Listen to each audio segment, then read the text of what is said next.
Bəzən mənə deyirlər ki, çox güzəştə gedirsən. Bəli, gedirəm. İnsanların yanında olmağa çalışıram. Onların problemlərin deyirəm ki, bacarıramsa kömək edim. Bəzən doğrudan da mənə elə adamlar müraciət edir ki, keçmişi çox zəngin olub. Pulların xərcləyib ona, buna.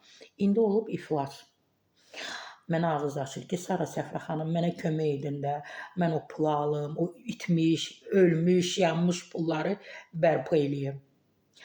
Bu yaxınlarda bir çox böyük vaxt ikən, bir neçə illər bundan böyük bir iş adamı olub. Bəli, həm pulları başqasındadır, həm pullarını əlindən alıblar, paralarını. Bir neçə də zəng vurub, Sara xanım, görüşək, səninlə söhbətim var. Demək olar, vaxt ayıram bundan, oturam, danışıram, bu da hadisələri danışırım. Mən də o işin içərisinə qədər girirəm, hazıram o məsələni ictimailəşdirməyə.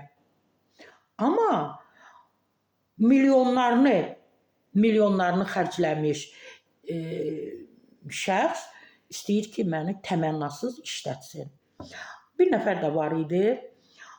Bir nəfər sonra mənə yazdı ki, Sara xanım, o bilirsiniz kimdə o iş adamı? Dedim, yox. Dedi ki, onun o timsah göz yaşlarına inanmayın. Onun o yazıq görkəminə, məsum görkəminə aldanmayın. O deyir, cibim boşdur, ona inanmayın. Elə müğənnilərin adını çəkdi. Dedi, filan kəsi gətizdirdi, qarşısında oxutdurdu, çıxartdı ona 10.000 pul verdi. Filan kəsi gətirdi masanın üzərində yenə də belə rəqs etdirdi, çıxartdı ona 8.000 pul verdi. Nə bilim, filan kəsi gətizdirdi, qabağında belə oynatdı. Dedi, gələndə çox belə qısa, mini bir əlbisə geyinsin, gəlsin, çıxartdı ona 15.000, 12.000 pul verdi. Paylaya. Bax, o bilirsiniz də adlarını nədir, o qiymətli pulları, o böyüklükdə pulları kimə verərlər də. Mən də belə barmağımı dişlədim, dilimi yox, barmağımı. İndi hörmətli iş adamı, mən axtarmayın. Xahiş edirəm. Mən bir neçə nəfərə də demişəm ki, o mənə nə yazmasın. Mən hörmət xatirinə yaşıza sizi bloka salmıram. Hələ ki durmusunuz. Amma kimlərə ki ya, çıxartmışsınız masanın üstündə oynatmışsınız, 10.000, 15.000 vermişsiniz. Kimlərə ki, bir dənə üzündən öpmüsünüz, 8.000 pul vermişsiniz. Kimi, nə bilim, yatağa salmışsınız, 18.000 pul vermişsiniz.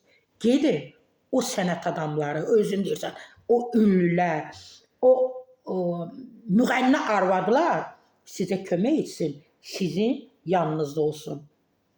Gedin, kimlərə pul xərcləmişsiniz, pullarınızı ondan alın. Jurnalistlərə yazığınız gəlsin. Bu qədər jurnalistləri təhqir etmək, bu qədər aşağılamaq olmaz. Kimlərə ki, milyonlar xərcləmişsiniz, gedin, məhz onlar sizə yardımcı olsun.